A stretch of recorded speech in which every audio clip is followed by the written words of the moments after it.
Welcome to the Circle Investor Podcast. If this is your first time listening to the show, we talk about all things Central Indiana real estate, business, and beyond. If it's not your first time listening to the show, then welcome back. On today's episode, we talk about... I think I was going to have to pay the government about $225,000. Do you want to be rich or do you want to be wealthy, right? There's this thing in the real estate world that if you want to be rich, you flip houses. Welcome to the show, guys, the Circle Investor Podcast. We have a great guest for you today. We've got Scott Chain here in the studio with us. Welcome to the studio. Thank you. Thank you for the invite. Thanks for taking your guys' time out of your day to allow me on the show. Yeah, for sure. Thanks for being here. Thanks for coming in. So Scott is he's another kind of jack of all trades when it comes to real estate. Real estate agent with Remax. One of the top producers in the indie market, and also you do lots of flips. You said about 2 a month. Yep. Yes, you're sir. working on. You have some high end rentals. Yep. You do real estate with your partner Megan, right? Mm-hmm. And you do short term rentals. I know we've connected on that. We've got a lot in common, and I always love comparing notes with you. So excited to do that here on the show. Yeah. No. Very good. Very good. No, when we met for breakfast the other day. It was a really good conversation that we had there. You know, just kind of chat about like your guys' investments, like our investments, like what we're doing, what you guys are doing, and you're a very analytical person, right? I mean, you got everything down to the T. I'm just like go ADHD, man. I'm going here, I'm going there. Listen, we're just gonna make something happen. So, but no, it was a really good conversation there, man. And that was when you guys kind of invited me on here. So I do appreciate that, man. So I think we were having lunch together, with me and my wife. You guys are like our, one of our new favorite couple friends. Appreciate that, man. And I was like, we need to be talking about this on the show. Well, no, it is. It's like when you're like-minded, especially like with other couples and stuff like that, and you guys are doing the same things that we're doing, or, maybe we're doing what you guys are doing. And like you guys just, invested in what a good Airbnb downtown, like Fletcher area. You guys got the carriage house in the back and everything. And so very, very honorable, like what you guys are doing. And it's just something to look up to. And like when you see, like when I'm doing these type of investments and when you see other people doing those, like you just want to connect with them, man, because not a lot of people in our world, whether you're a real estate agent or not, is like fully in it, 100% of the time. And so like that's what kind of, when Megan was telling me a little bit about you, and I was looking you up on Instagram and stuff, I was like, this is my guy, man. I like him. So we got to meet up, man. We got to make something happen here. So that's cool, man. Yeah. No, it was very similar on my end, and that is so true what you said. Like it's for the number of people that sort of like loosely are connected to real estate in like kind of some form or fashion. Like it is very rare to meet people that are working in the like the kind of the exact same niche as you are. And that's kind of it's a very special thing when you can kind of connect and compare notes. It doesn't happen enough these days. And I mean, that was a big kind of part of our ambition for starting the Circle, is because we're trying to like make that happen, force that to happen. I love force it to happen, man. Sometimes you got to force it. So no, that's it makes sense in that regard. So, kind of going into, the jack of all trades, right? And real estate, and you speak to millionaires and billionaires and people that are all over different industries, right? That a lot of people say don't put all your eggs in one basket. I think I told you this too at lunch the other day as well. It's like, dude, I literally have all my eggs in one basket. Everything's real estate. Everything I do, I eat, breathe, sleep, real estate, right? Yeah. From rentals to investments to sales, all of it, right? And the good thing is too about it is a lot of these real estate agents that I touch with, or that I'm hand in hand with on a daily basis is like that's just what they sell, right? Go home, and that's what they stick to. But a lot of my success, and I don't know, success is subjective, right? Is more my knowledge around the investment world, right? Because I deal with a lot of investors, and I can walk into a house and say it's going to cost this, and that for a homeowner, right? Like there's not a lot of real estate agents that can do that from just selling houses, right? That you learn that and you see that, you feel that, and you have contractors that tell you this, right? So just from the experience alone, you can go in and help us sell a little bit better. And this, right? Just from, owning your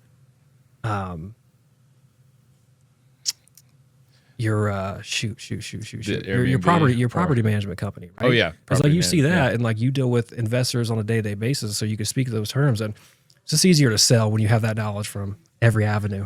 So oh yeah, it's something that Ryan and I talk about a lot, and it's advice that I hear Ryan give to investors a lot. It's put your money where your mouth is, right? Like you're in this market. You're in this market, you're selling houses all the time. You're talking to other real estate investors, and it puts you at an advantage, and it adds value to the conversation when you can say, yeah, this is how you should invest in Indianapolis because this is exactly what I'm doing. Exactly. Yeah. Yeah. With real estate agents, it's like, it's funny. The first thing you said, you're like, I don't have all my eggs I have all my eggs in one basket. And I guess that's true in a real estate sense. Yeah. Like everything is kind of in the real estate industry. Like that whole umbrella. But at the same time, within that industry, I'd say you're really diversified. Sure. In these different avenues with the short-term rental, long-term rental, flipping, and then also being a real estate agent yourself on the brokerage side. Sure. Because so many people are just one of those. Yeah. We work with so many investors where they're not going to get their license. They're just I invest. I want to flip and own some property, man. I just want to flip. I just want to outsource stuff to contractors, and and we could get into that too, the nuances of working with contractors, and there's so much that we get to talk about. But I always say my favorite people in real estate are people that are doing more than one thing in real estate, because you do meet so many people that are just sticking to one, and I see that and I'm like, I'd be so scared. Yeah. Like if I'm being honest, like I think I'd be. If you're coming from the outside, look at it, man. It's just a lot to it, and it's interesting you say that, because I get a lot of clients that they are scared, right? They don't know what to do to take next steps, and honestly, I've worked in a bunch of different industries, and real estate to me is probably one of the easiest things to get into, and if you just do a little bit of work every single day, it's really the easiest industry I feel like to make a lot of money. Yeah. Right? You just got to know the people, got to connect with the people, talk with people, right? And just share whatever you want. It's easy, man. It's knowing people, and it's finding synergies. And I'm not necessarily saying like, everybody's got to go out and get their real estate license so they can be a broker in addition to being an investor or, owning rental properties. But I mean, like, you should pick more than one thing. So if you're somebody who's like, I flip houses, like, well, why don't you try owning a rental property for a while too? Or you own long-term rentals, like at a certain point, like get some experience in short-term rental as well. Yeah. Or go get your GC license. And like, if you like the building side, like go do that too. Like, it's just going to make you more well-rounded. Yeah. You're going to have to work with all these people anyway. Yeah. So it's going to make you, even if you want to continue to outsource that to somebody else. Yeah. It's just going to, you're just going to be better at whatever industry or niche that you're going into, right? So here, I'll give you a really good example. Growing up, like my summer job between college and stuff, when we had summer breaks, was construction, right? Learn to build houses, right? I literally did that. It was 8 days a week, man. That's all I did. Just with drywall, mud, paint here, plumbing here, electric here, right? Did all this stuff, right? So when you own your first property, how I got into it is bought a property, right? Went in, fixed it up myself, found a tenant, right? And I don't know if I told you the story or not, and then moved to the next one, right? And so I did that for 5 different properties, but to capitalize off of what you're saying, it's very true. Like the more you learn about something or whatever you are passionate about or whatever you love, the better you are going to be at it, the more money you're going to make out of it as well, right? So very good. Yeah, it's true. You want to, if you love something, you want to go deep in it. I think I heard that, but it was I'm blanking on the guy's name, but the guy who does like Diary of a CEO. Yep. That's a huge like business podcast. I got a clip of that in my feed the other day, and it was like, it's like I ask everybody who's thinking about starting a business, like, hey, would you be willing to, as long as like your bills were paid and all that, would you be willing to do this for no money for 10 years? I was like, I do think that's a good mental exercise because like if you're not, I mean, there's going to be times where you're not doing it for the money. Yeah. You and I have both done some deals, I'm sure, for almost $0. So it's going to happen. And it's like, if you don't love what you're doing for some reason other than, it's like, the money's great. Like that's what allows us to keep doing it. As a tool, but it's, you got to enjoy it just for what it is. For what it is, yeah. So, if you're looking for your passion or you're looking at something that, or what is your passion or whatever, I think you're right. It's like even, like think of work in general for us as well. It's just like how sustainable is what we're doing now, or even like what I'm doing, my production, right, by myself. And we talked about this, right? Like a team versus by yourself. And it's like, how sustainable is that? It's like, I'll keep going and going and going and just won't stop until, I don't know, man, I die, I guess. Right. It is what it is. But I don't think I've mentioned this on the show before, but so I have an uncle, my Uncle Gary, who's he's from Kansas originally. I've got a great impression of it. He talks like this. This is like the Kansas drawl. Yeah. That sounds like old farmer, man. Man, if you knew like that, I hope some of my family hears this because that is spot on. Yeah. I take a lot of pride in my impression of him. But he's in his 80s, and he everybody always asks him like, when are you going to retire? He hasn't retired. He owns so he's a commercial. He has a commercial brokerage, and he does like real estate development. Kind of started in like the Fresno, California area. Dude, he's 80 doing this right now. Yeah, I mean, he's not on like social media or anything like that. But like, I mean, I know those guys now, right? But when you hear 80, man, you're getting up there, man. So yeah, he's got aces in their places. He's got people on his team that are helping him run the show. But he just like we've vacationed with them in Cabo, and you'll just see him by the pool, just like talking with somebody on the phone, like, we said 15. We're just making deals. Like, we said 15-year amortization, and they put 30. Like, you need to get them to fix that. Yeah. But no, that goes to show like that's his passion. That's what he loves, right? He'll probably do that for free at this point. He's got his aces in places, like you said. Yeah, it's interesting you say that. So there's a lot of people too that'll ask me, is like, so do you ever plan to retire? Are you going to retire? Like, what does that even look at? And here's the thing too, is like when you run a business, and even though I don't own Remax, right, we still run our own business, right? Still run my own flipping business, still run my own rental and Airbnb business, right? And there's pieces to it. Or I asked you, it's just like, when do you plan to retire? It's like, dude, like, I'm so ADHD, man. No, just like him, there's no way I could just stop and do nothing. And I don't really enjoy anything other than working in real estate. And so, working out, right, dude? We love working out. Got to take care of our body, man, our mind, our soul, right? And people around us, and it helps with it. As long as you stay injury free, right? Dude, yeah, man. That might be a sore subject. That's hard to do, man. Yeah, we need some injections of something, man, to help us out. Be Superman somehow, some way. But it goes to show like he loves what he's doing. At 80, and I would probably be doing the same thing at 80, even at this point, right? This is like, kind of where going a full circle is, retiring, and what we're doing now is, is that what we're going to be doing forever? And dude, you're doing a million things, man, right? Like, I mean, just like me, it's just like it's still in the same industry, but like you're doing a million things, right? And you just go, and that's what you love, and that's what you see, the foreseeable future, right? Yeah. So, very good. Well, it's like, I think of it, you expand and contract, right? Mm-hmm. Like that's anybody who's kind of gotten into multiple things, different, like, there was a time we offered rehab management. We offered renovation management at Intrigue, and we got out of that because it's like, I learned it's like, well, if you're not going to be a GC, if you're not the one at the end of the day who is you're paying the people that work for you on not 1099 but W-2 that are going in there, like there's really only so much you can control in a project. So if I'm just in there as the project manager, and I'm just repeating what the owner wants, and at the end of the day, the owner's a shot caller. So if they have a bad idea, I just have to repeat that bad idea. Bad idea too. Yeah. And then if the contractor doesn't want to work, I just got to tell the contractor, well, the contractor doesn't want to work. What do you? So you're just the middleman getting all the shots, man. Yeah, you get stuck between a rock and a hard place. So it's like, well, there's only so much I can do to kind of protect investors from themselves in this situation. And so yeah, the way we approach it now is if we got somebody who wants to do a value add renovation, it's like, hey, I can help you find the deal. I can connect you with great contracters, but it's on you. That's it. You gotta. You're saying like me when I say investors looking for a property management company, right? Or like they want me to manage their property. I'm like, no, this ain't my wheelhouse, man. I'm gonna send it over to you. And by the way, we're talking this off record, man. I got a couple deals for you, so cut that out. Sure. Keep it in. But yeah, so kind of going in, I want to like backtrack a little bit too. Like we were talking about like knowing your business and learning your business and stuff too. And then you kind of compound on it as well, as like the more that you know within your industry, the more you are connected to people, right? And the more business that you do.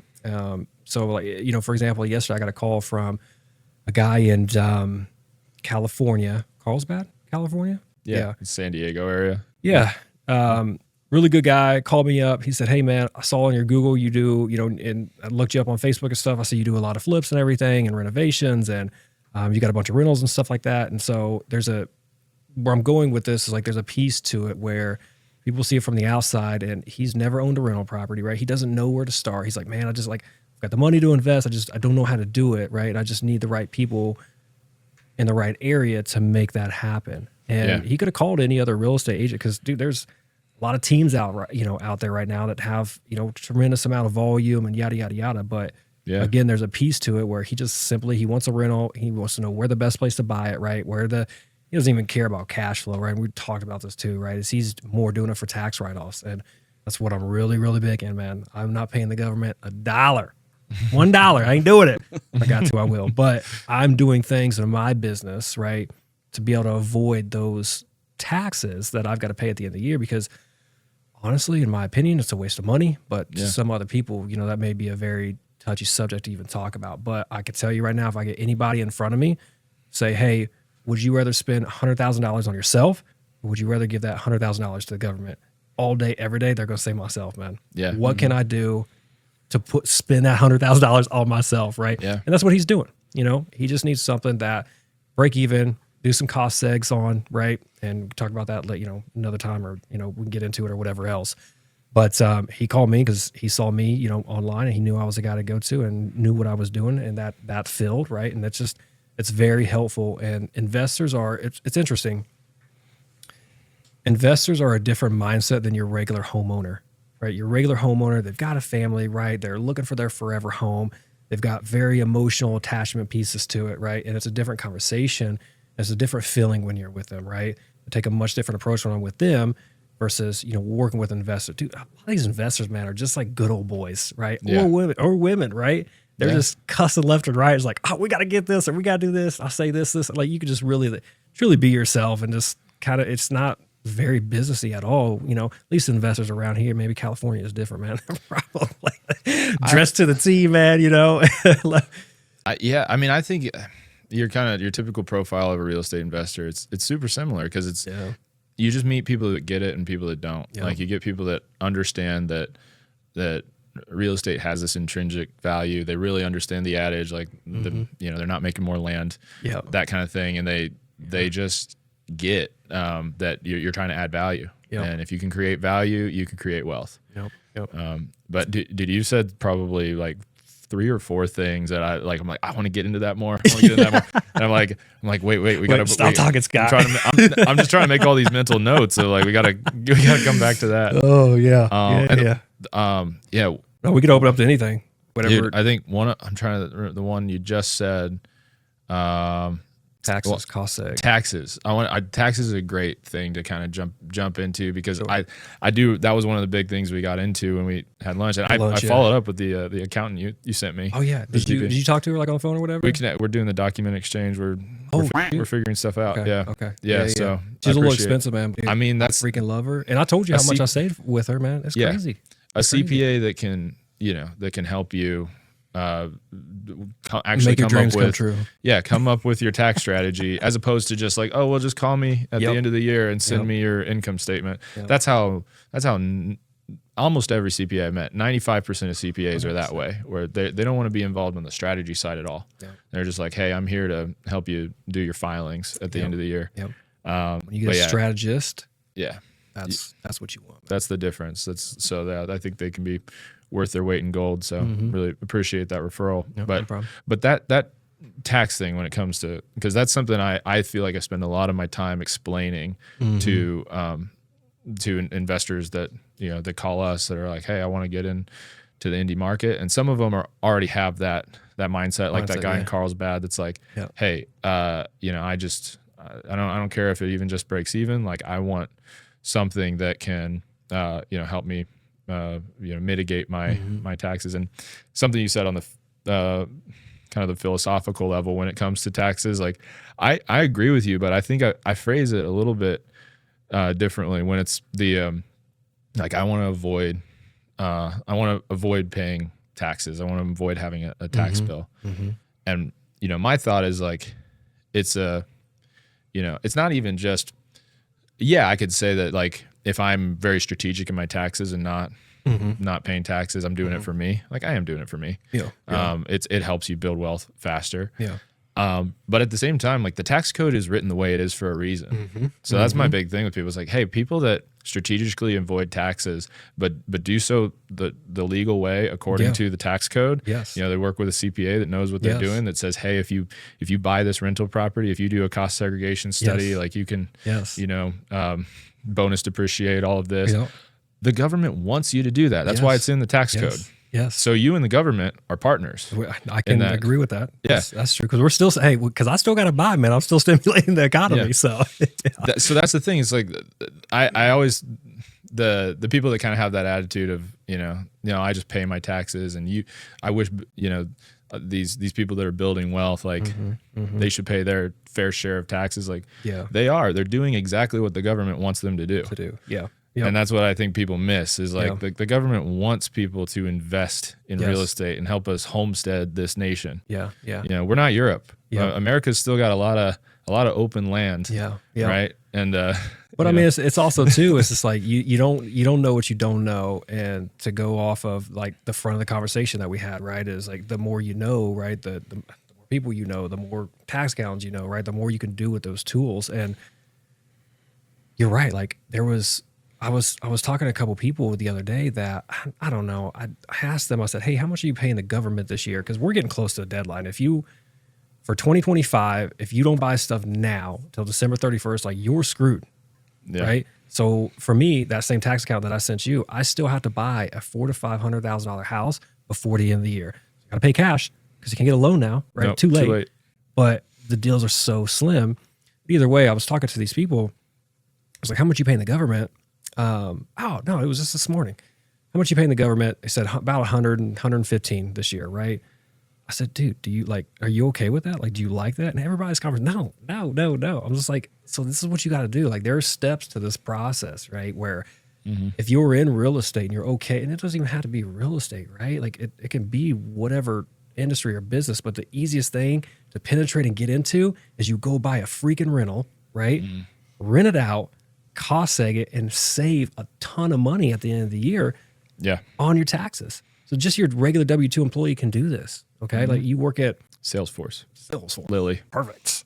Well, I don't know what your taxes are. Maybe you make $100,000 a year and your taxes are 30%, right? So 30 grand, right? You can go buy a rental and not pay 30 grand. Have that asset that's making you money month over month, year over year, right? And even at that, honestly, if you go buy a rental, like you're probably going to get a tax return because that rental is going to be way more than 30K is worth, right? Yeah. So there's just like little strategies about that. Like a lot of people don't know, and it's scary, right? Like just investing is scary to a lot of people that you don't know. I mean, when I was before college or before I started investing, or, when I bought my first rental, lived into it, fixed it up, then rent it out, like, dude, it was scary to me because I had no money. I was broke. Broke a little baby, man. I'm making nothing. Okay. But when you learn about it, and there's a piece to it too, like, dude, sometimes when people struggle a little bit, you learn how to do things your way, how to do things that save money, how to do things that set you up for a little bit more success each time, right? Yeah. But going back to taxes, right? It's a very simple process, and these different methods to save money. It's like, I feel like everybody wants to do it if they knew how to do it, right? And people like you or you and I, right, that know this information, that's where we can really expand our business, whether it's in real estate or rentals or whatever else. Yeah. Right. And taxes to me are it's one of those things, like I wouldn't claim to be an expert on I don't know the tax code like the back of my hand, but it's one of those things where if you are a business owner, or even if you're just a high earner, a W-2 person, you got a responsibility to figure out, just where is your money going, and work with an expert to do that. Like you got to find, you should have a sense of urgency for finding somebody who can help you navigate the tax code, because I think everybody's got things out there that if they only knew, what they, the advantages they, it helps them. And, again, it helps us, right, in the real estate world too. So a lot of my investors now, I've got like 5 major investors, and we're probably every other month we're buying something, but it's not buying to have it, or it's buying to just because, right? It's buying for a strategy and not to have to pay these hefty fees at the end of the year, right? Man, I'll say this. I know you said, oh, this could be one of those things that's a little controversial. Like I'll take it even more macroeconomic, political. I'm not scared. Like I mean, because I think he's gonna lose me with the politics. I'm like, I don't even know. I've never heard this. This is, I'm teasing it, but I think throw it out. Say it with your chest. I think there's like there needs to be more people that are thinking really strategically about their taxes. Because you mentioned like your friend who's like, what'd you pay in taxes? Oh, I paid $115. Like, are you okay with that? Are you okay that just this portion of your hard-earned revenue is just kind of being given to the tax authorities? And I would, because I want to follow that money. Where does that? So that money goes to all of these different programs, and you might think those programs are a really positive thing, or you might not, depending on where you fall on that sort of political spectrum and the tax allocation. But I think that it might be a populist belief, like this isn't super. I think people on both sides of the political aisle would agree that they don't necessarily want all these tax incentives being given to the top 1%, like these big corporations, and they receive tax incentives all the time. Hey, hey, Amazon, we want you to build a plant here. Bring more jobs here. We'll give you all these tax benefits, and they're using to create infrastructure for these mega corporations. They're using our tax dollars. They're using tax dollars of people that are doing W-2 who are not making those. Really, what we help people do is, I would consider on a macro level, like we're doing micro investments, right? We're helping people buy small multifamily, single family properties, creating, kind of carving out a little chunk of the pie for themselves. And if more people are doing that, it means there's less going to the mega corporations. So if you really want more income equality, more wealth equality, you always hear people talking about the wealth gap. Like if we want to shrink that wealth gap, we need more people on the lower side to grab a piece. Otherwise, that piece is going somewhere. And guess what? It's going to the 1%.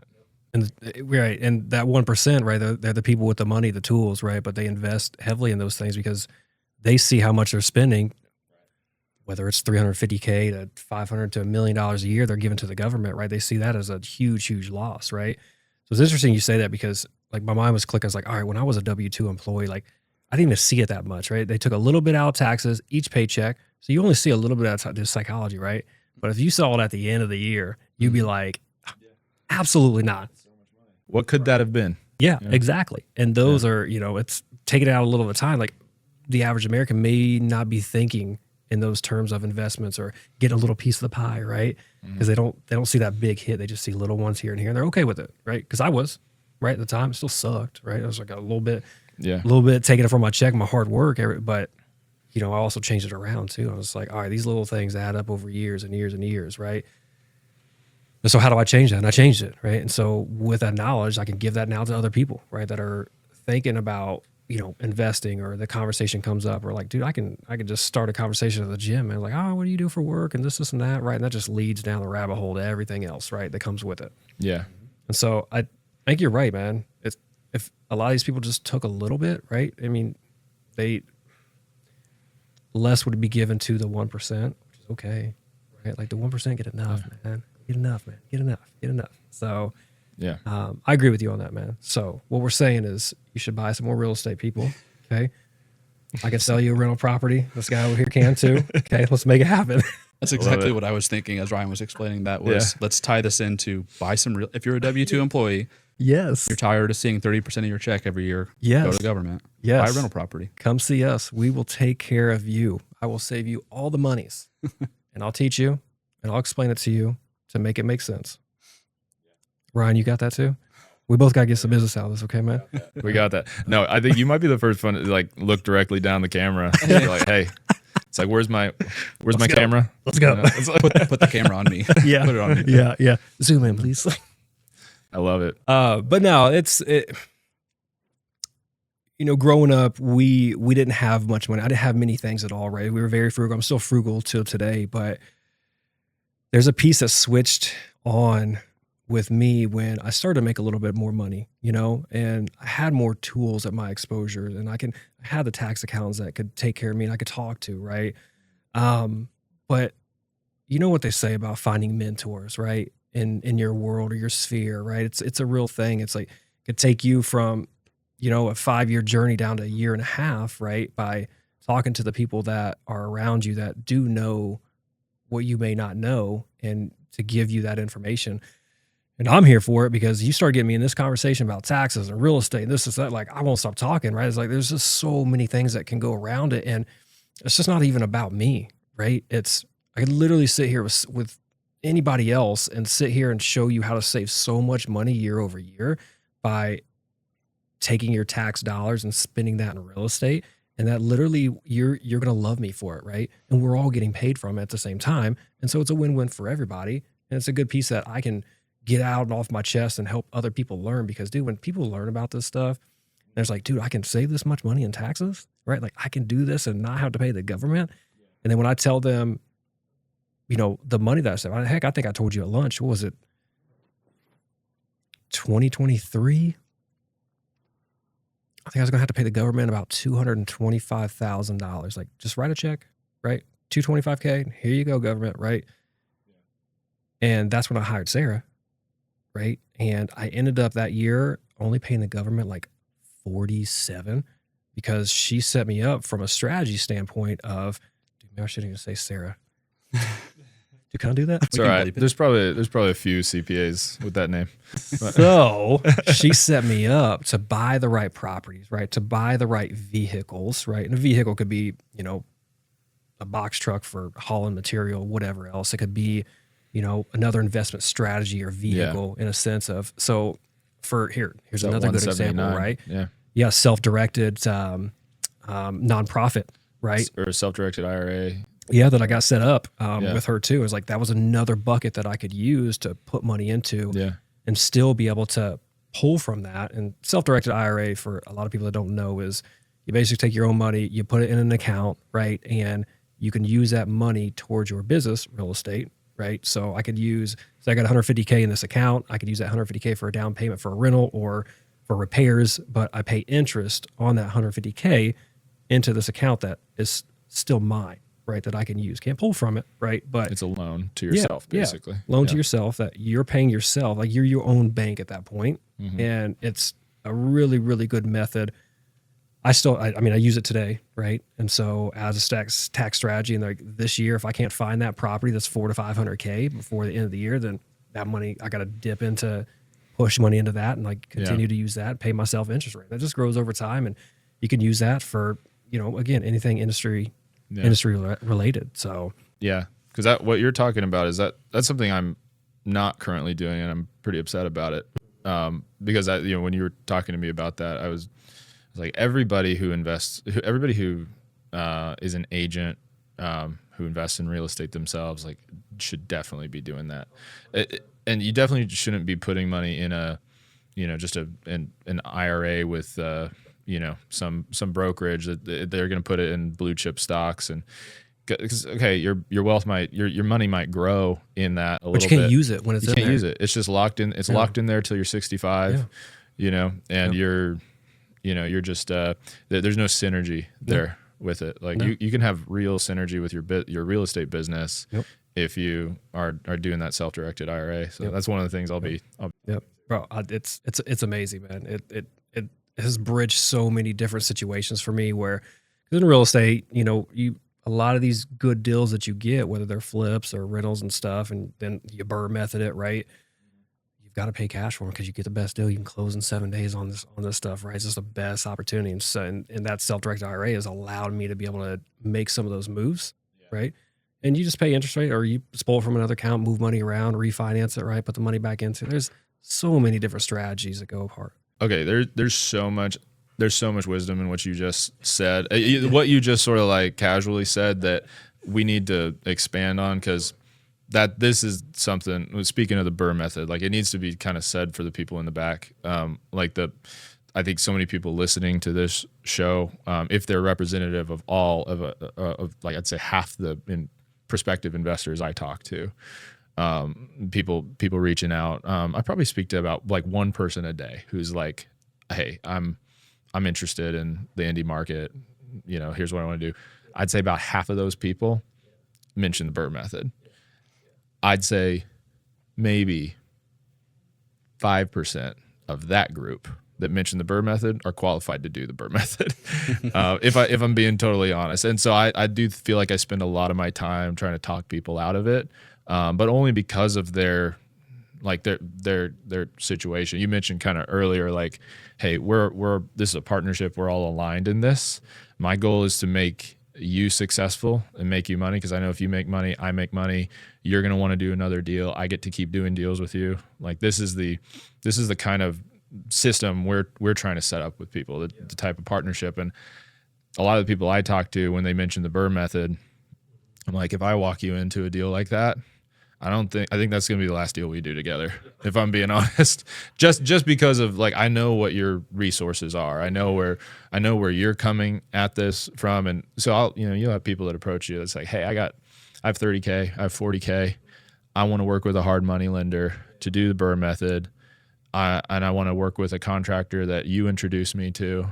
And I'm going to manage the whole thing from California. And I'm like, red flag, red flag, red flag. We ain't burn nothing. We ain't burn nothing. And I'm just like, if you have a margin at the end of this, it's all gonna have gone to interest on that hard money loan. Lender fees, all of it. I mean, and there's some hard money lenders out there where, and I've used them right in certain scenarios, but when I start to get to hard money lenders, it's more, all my cash is dispersed between houses, right? And I need to close on a deal fast. So I'm willing to pay $12,000, sure, right, in lender fees to close within 7 days at a 12% interest rate, which is crazy, right? Some of those deals make sense, but a lot of them really don't, man. And that's such a different context though, right?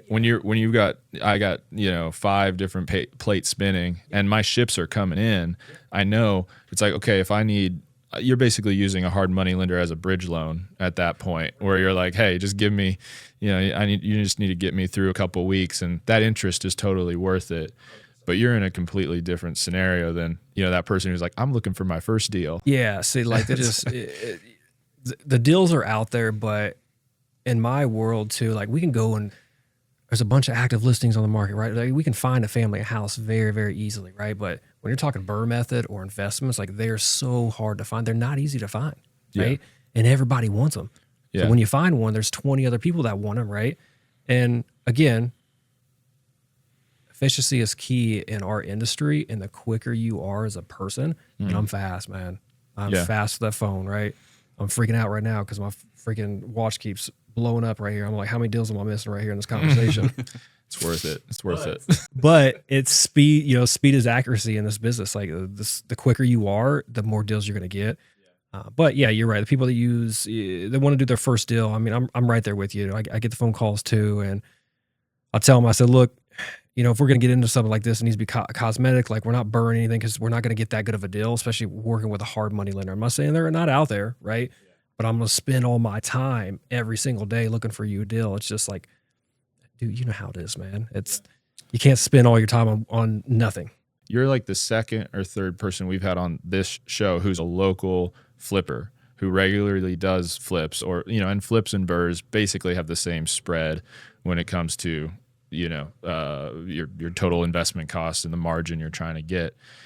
And yeah, like you just said, they're so hard to find. I think we had Nick Giulioni. He's construction investor guy. I think he said, he's like, I probably I miss on like deals he offers on trying to get deals that would qualify for Burr. He's like, I probably miss out of 2 out of 3, like our batting average for the stuff on. So it's like I like kind of you were kind of alluding to it, and like the way he put it was like, do you like you're doing this from out of state and you want like, do you think you're gonna beat my average? Like, it's like I that's the environment, and it can be so hard when you're on a 30-minute phone call with somebody to try to like kind of break their heart and just let them know, like, and this is the scenario, because we've got people like Scott Chain here who are like this deal hits the market. I like you're a real estate professional yourself. You've got, not only have you have access to the MLS, you're able to set up your own custom searches. You see this deal hit the market, you could drive over there today, go walk it. You've got contractors you're working with on a regular basis. You show up, you know your numbers like day one by the time you're leaving. So what your offer can look like, like you said, it's like, I've got cash to deploy, cash offer, waived inspection. Here's your number, seller. Take it or leave it. That deal's gone. Because like, what seller's going to say no to that? And this is what people that successfully do the Burr method do. And there's people just out there that are just like, I got $30K set aside. I got $40K set aside. I want to do this. Like I watched a YouTube video where somebody broke it down. It's like, they're leaving this part out. They're leaving the part out that this deal's gone. Golden ticket deal, right? With that, I'm not saying like the word impossible is just not in my vocabulary. Anything can happen. And you can find that deal, but you're going to either have to find a new agent that has all the time in the world on their hand, or you're going to have to find it yourself type of situation, because they're just very difficult, and you got to have a lot of hands-on process with it, right? I mean, I did it right before, and we're just in a different world now, but give me that $30K, man, and like, let's just buy you a rental, okay? All right, let's just take it a little bit slow, get you a good rental, right? We'll try to figure that out, because the Burr method is like, here's the thing, man. The Burr method is kind of difficult to navigate, in a sense of you got to have such a good deal, and you got to hold it for 6 to 12 months, because a lender's not going to refinance that deal for you, right? Because you got to buy it, renovate it, rent it out, and then refi it. And you got to sit on it for 6 to 12 months, unless you go with a hard money lender. Then you can mess with that. You can mess with that, but now you're losing the profits. Now it's costing right? you. Exactly. There's a way to do everything. It's just, you've got to, again, you got to set expectations with who you're working with at the time. If you're dealing with somebody like that, like Burr may not be at best, but you said a really good thing at lunch the other day, and you said, how can I turn a no to a yes? And interesting enough, I probably thought about that for the week leading after that. I was just like, all right, man, how many times am I going to say no this week? And I'm going to try to switch it to a yes, right? So I can appreciate that, man. So thank you for that advice. It's nice to hear stuff like that every once in a while, because when you're running a million miles per hour, man, you just don't like to stop and smell the roses type of situation. So it's good to hear that. But again, for them, with that 30, 40K budget or whatever, it doesn't even have to be that, man. You can just like, dude, my first house I bought, it was $200,000, 3% down. And I got the seller to pay my closing costs. So I ended up having to pay $150 for that, right? Because 20%, no, it's 3% of 200, which is $6,000. Seller paid the $6,000, and I just had like some title fees and stuff like that. So there's ways to do it. You just got to be really smart with it. And again, you have to know the right person, right?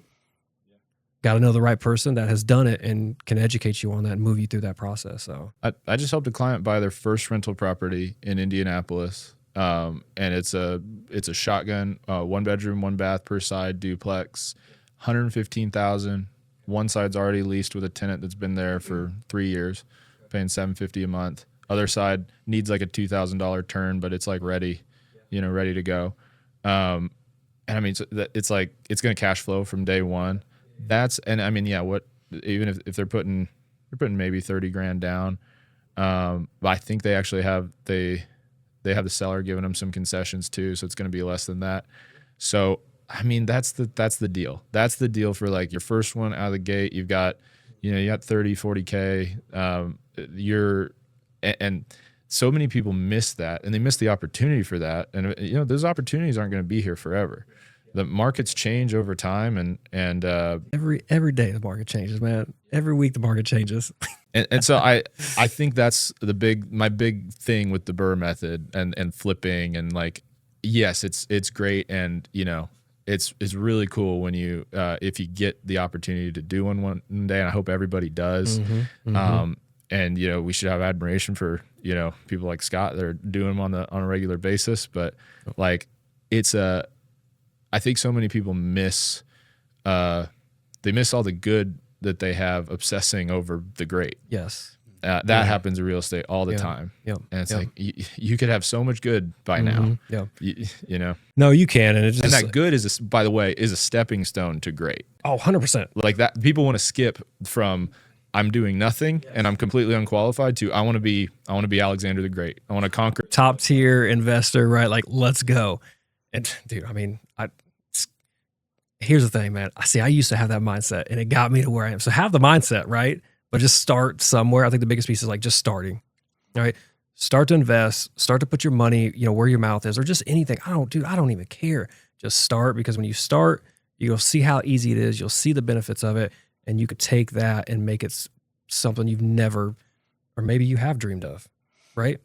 And so that's, it's a good piece to it. So you don't need much money to invest. I didn't have much money when I first started, and I'm do okay now, right? Where I am now, and it all came from real estate and just starting and just getting my feet off the ground. It's a good thought-provoking question, or conversational provoking questions that we like to ask is like, if you had 40 grand, where would you start? Like, what would be your advice?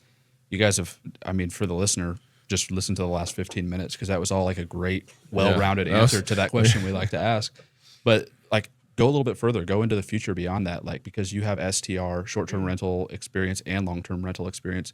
I think what a lot of investors also get tripped up over is the contrast between the two, how running a short-term rental is a business in itself going forward after you purchase the property. So please expand on that a little bit.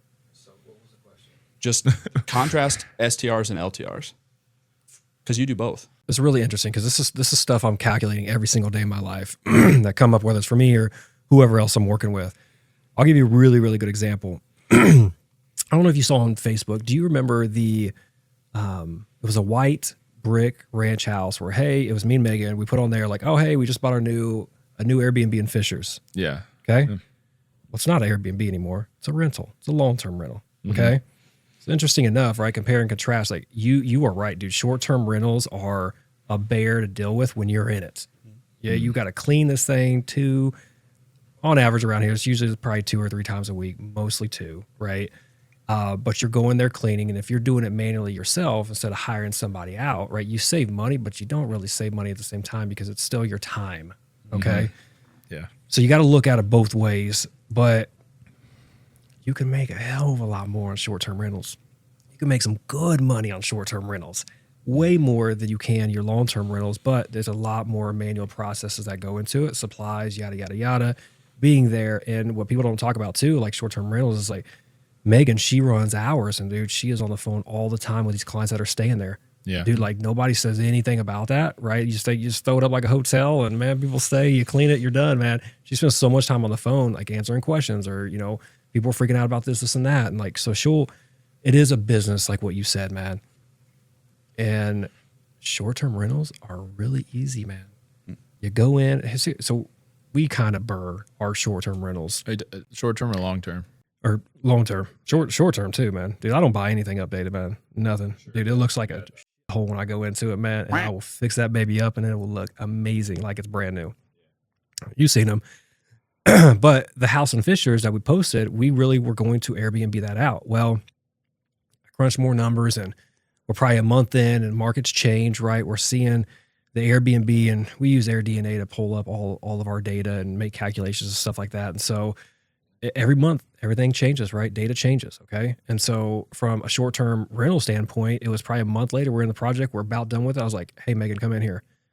I said, look, we could probably make $4,000 off of this short-term rental in Fishers, okay, from my calculations. but we can also rent this out for probably $2,300. Okay. So what's the difference of that? Like what, 1,700. And I said, look, we're going to clean this thing twice a week, and you're not going to be able to be downtown with the, the Fletcher houses that we've got, cleaning that and being up here cleaning this and doing this. You're going to have to hire somebody. Like, it is what it is. So if we hire somebody here, we're going to break this down. We now have to pay for all the utilities, because long-term rentals, you don't, at least the ones that I buy, right?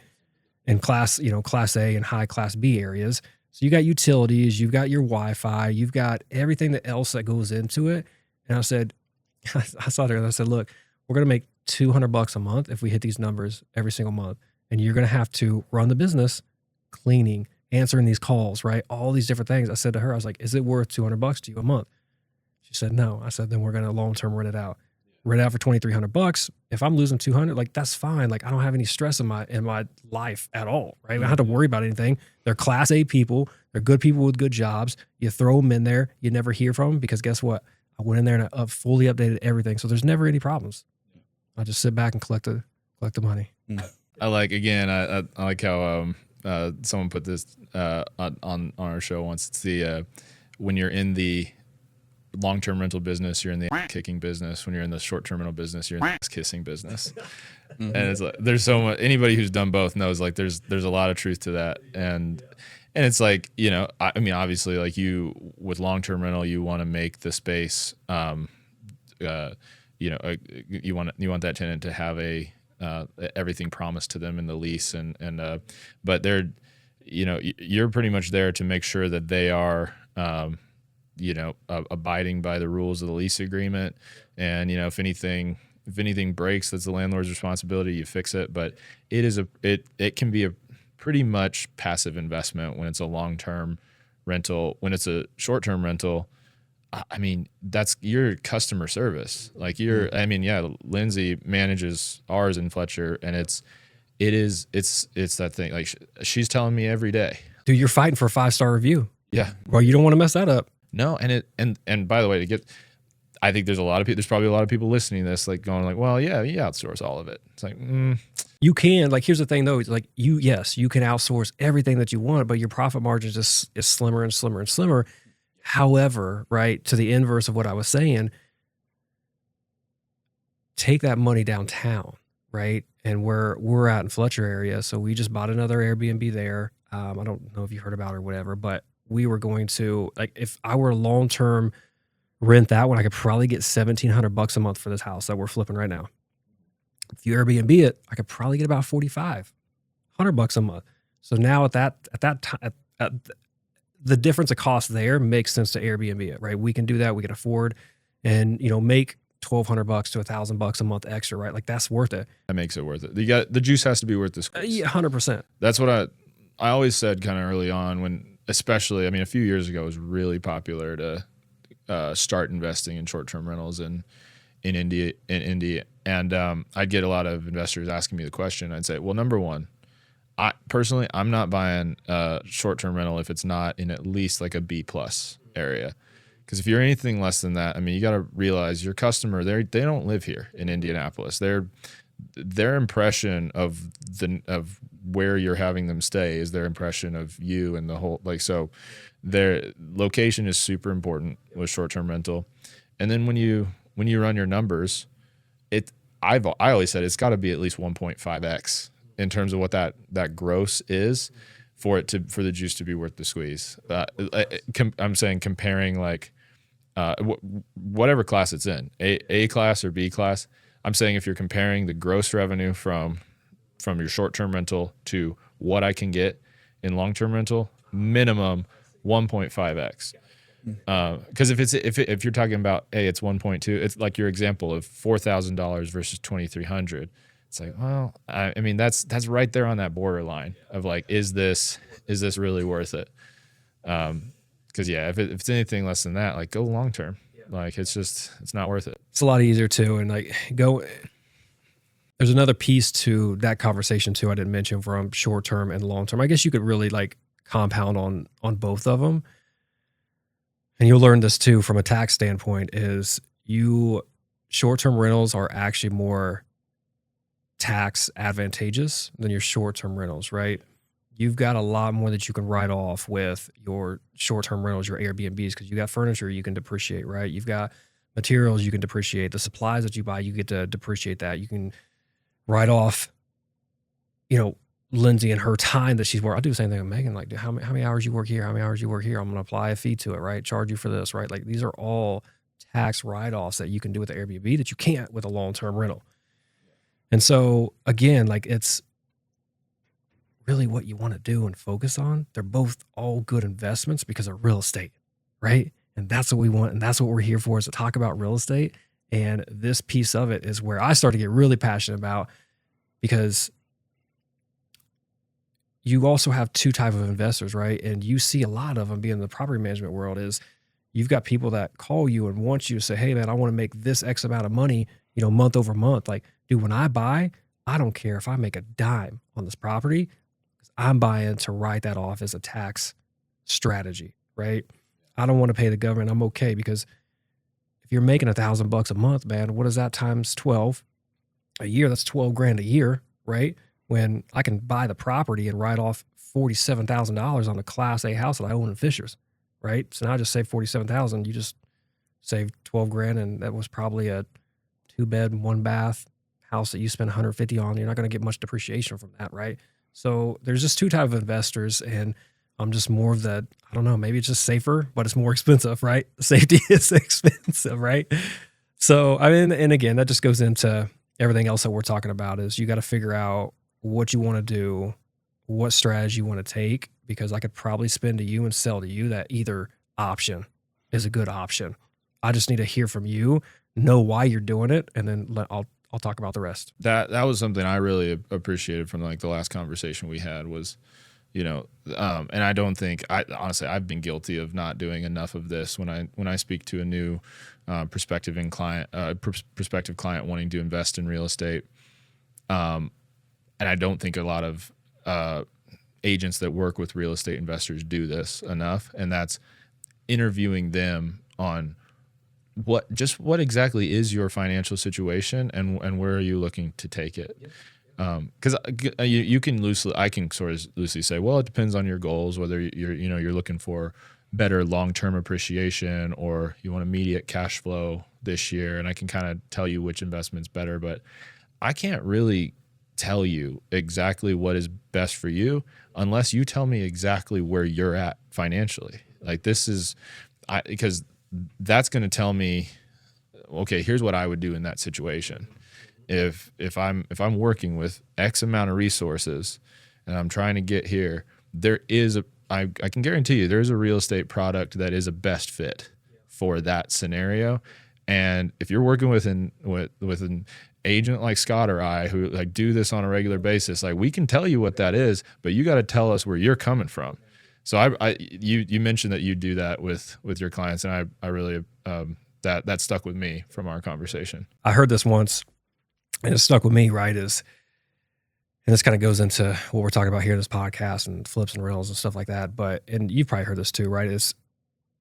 And I say this to the investors that I work with. So do you want to be rich or do you want to be wealthy, right? So there's this thing in the real estate world that if you want to be rich, you flip houses, right? And you can be rich real quick, right? So we do, like I said, we do about 1 to 2 flips a month. And this last year, we averaged about 42K off of each of those, right? So you can get rich real quick, all right? But they say you buy rentals and you keep rentals to be wealthy. And there's a different mindset to that approach, because money is really, really good when you're flipping houses and it comes very fast, right? But when you hold on to some of those properties, right, and you do those cost segs and you do those tax strategies that make you have a little bit more money at the end of the year, that a little bit more money turns into more real estate purchases, right? Yeah. And those two pieces, right, like they really stuck with me, because every time I get a little bit of money, right, I buy a rental, right? And so, and it's very easy math too. If you get, and this has stuck with me since I started real estate, right? It's like, okay, if I've got some Class A or high Class B, rentals in Fishers or Noblesville or Carmel or whatever else, right? If I just get 4 of those, right, making $2,300 to $2,500 a month, dude, that's about $110K a year, right there. I mean, I don't need much in my life, but I assure you I could live off 110K a year. All right. For the rest of my life. And so that's a piece of like the wealth of it, right? Is you can write these off in your job. Go ahead. You're about to say something. No, I was just going to piggyback on that. That's you're building that wheel of cash flow and assets that are appreciating. So you're making money. That's what to me that fits that definition of wealthy is if you're a wealthy person, you're building wealth while you sleep. You've got and you're building wealth multiple ways that don't necessarily come across in the bank statement. Because if it comes across in the bank statement, now the government wants a percentage of it. They do, man. They do. They got to find out some more things to buy to write off, I guess. Yeah. No, 100. So I mean that's a really great point and a good way to frame it when in terms of because there's things to be said about both, and I think anybody who has a well-rounded experience in real estate investing has probably done a bit of both. But I think. I got a little distracted because there's a great old Chris Rock bit from where he's like the difference between rich and wealthy. He's like I think because this is show how old it is, but he's like Shaquille O'Neal that guy is rich. The guy who signs his checks, that guy is wealthy. It's like but that fits into this comparison too because the guy who signs the checks for the Lakers.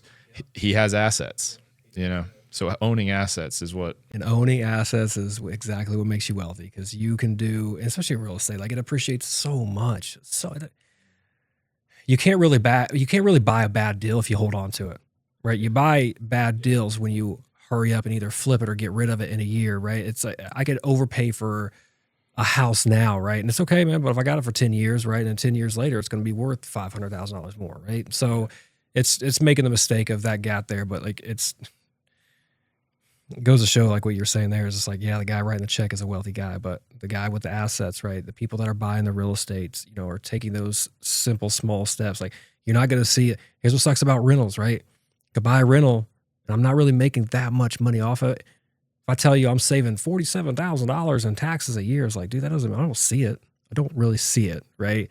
But I see it at the same time when I'm not paying the government at the end of the year. And then the money that you're really not making, I mean, maybe you make $150 a month, a water heater goes out or something, right?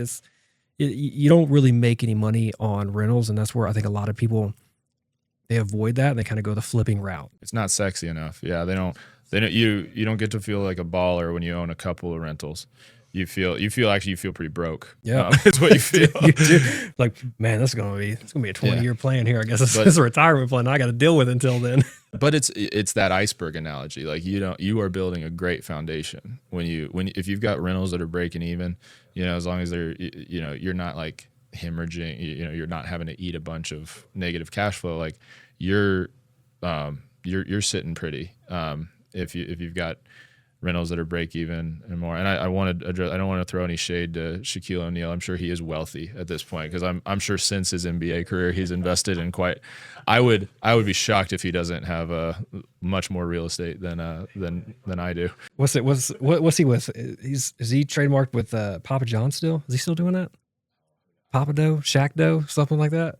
Yeah, I think I remember. Was it Shaq-a-roni? Shaq-a-roni, that's it. Yeah. Oh, he probably owns them all now. Yeah. So he's wealthy. He's a wealthy guy, very wealthy. He's got that IP money. Yeah, mega wealthy. So. He learned from all the people that were signing his checks for all those years in the NBA. He's probably asking him some questions. Yeah, yeah. How'd you do and then that? He started his own brand, like the Shaquille O'Neal shoe brand, didn't he? Instead of signing like a Reebok deal or a Nike deal like every other. Yeah. He's like, I'm just gonna make my own brand, make my own pizza, whatever else. We'll make it happen. 100%. All right. What else you want to dig into?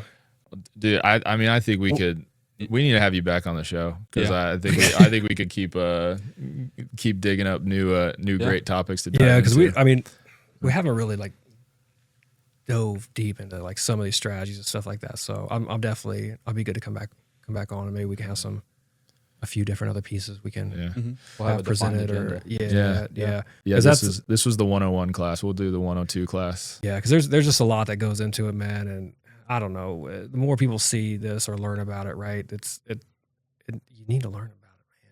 Like I wish I knew this. Like I don't know, there could be somebody on here that's 15 or 20, right? Like, dude, if I was 15 or 20, man, like I want to hear this stuff. Like I want to know about this. Like, all right, what do I need to do next? Right? Because it's like heck, man, dude, I've got a client now. So we bought a house for them. And they just hear about the stories that I tell, right? With the flips and whatever else. Just bought a house over in Noblesville, okay? And husband, wife, they got a couple kids. And, I was talking to them and they're like, well, we work these 9-to-5 jobs, and we're making X amount of money here and there. And I was like, well, what are you guys doing with this money? Whatever else. Like, kids, house, right? Like people around here, they have disposable income. They have income, right? They've got the money to be able to make these decisions and invest in their life, right? And they're not just investing in their life, they're investing in their family and their kids' life, right? The future. And so like, that's where like it starts to hit home and like deep for me is it's like, let's talk about this. Like, let's figure out a strategy. The husband is really good with his hands, right? He can works a 9-to-5, so he's got the weekends off, right? I said, well, look, we've got a couple different strategies. Okay. We can flip houses. I can find you a rental or you can Airbnb. You got 3 here. Which one do you guys want to do? Well, we really want to build up some capital. Okay. Flip right there. That's all I need to hear. Okay. Because this is going to take too long to do it with Airbnb and, the long-term rentals and stuff like that. He's really good with his hands, so he doesn't need any contractors or anything. And I've seen some of his work that he's done on the house that we sold, right? So he does a really good job. I told him, I was like, dude, you could probably, the flips that I contract out, because I used to do it myself, I don't do it because I just don't have time. I mean, let's say it takes $30K to flip this house, right? Well, if you do it on your own, you're probably about half of that. I mean, you probably do everything for about $15K. So I told them, and so we're out there looking. It's just a general conversation and just knowing the right people and talking to the right people. We're now out there looking for a cosmetic flip for him. He's going to do it. It may take double the amount of time, but it's okay, right? Some of it they're going to love, but they're going to build some capital for and invest with their family and their kids and be able to pay for their college. I mean, dude, oh my God, think about this. How much is college? Like, how much is it? Does anybody got kids in here? I don't have kids, man. I got a 3-year-old at home. Well, I guess I should have said like mature kids that are going off in college. Do we know how much college is these days? Like, do any of us know? Do you know? Well, we just started what is the 529 for him? Because but I mean, I don't know. I heard 35K a year. Yeah, I was going to say 30, 40s. Dude, 30, 40K. All right, here we go. This is a perfect example here.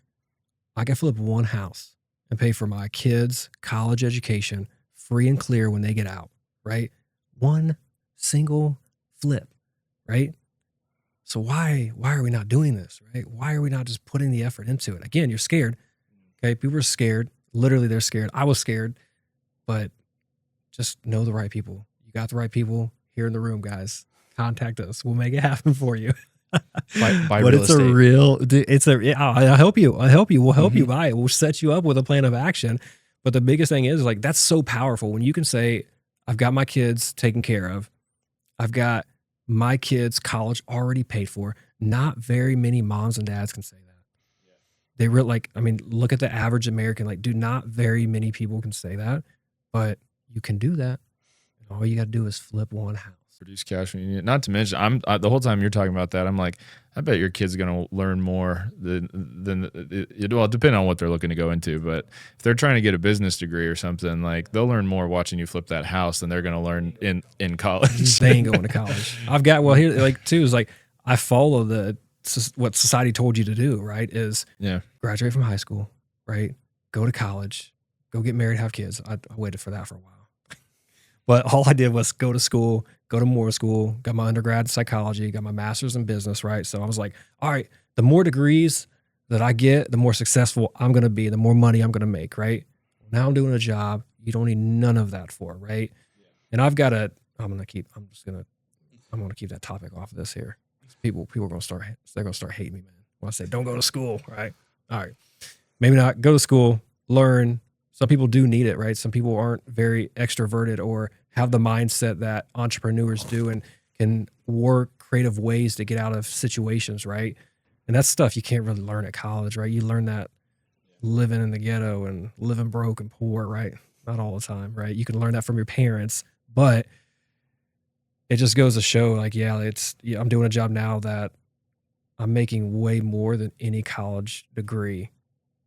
Unless maybe I was like a neuroscientist, scientist. Yeah, there's some of these like tacit knowledge degrees where but I mean, you got to be an exceptional kind of student to be able to go into one of these like math or science professions. I have a brother-in-law that he got his like master's in physics, and you know, he literally just says, he's like, I went and when I was looking through all the majors, they had like a index of like the average income, and I just picked the highest one. I was like, that's brilliant. Yes. I went and got a business degree, and I wish I had the business sense to get a different degree. But no, to go what you're saying, right, is like, you're right. I would never force my kids to go to school unless they want to be doctors, lawyers, astronauts, right? Everything else, like, I can promise you I could teach you. And again, you hope your kids grow up to be just like you in a sense. Maybe some people don't, right? I think I'm doing okay, so I'd love my kids to be like me in a sense, but they're going to do whatever they want, and we really can't control them. But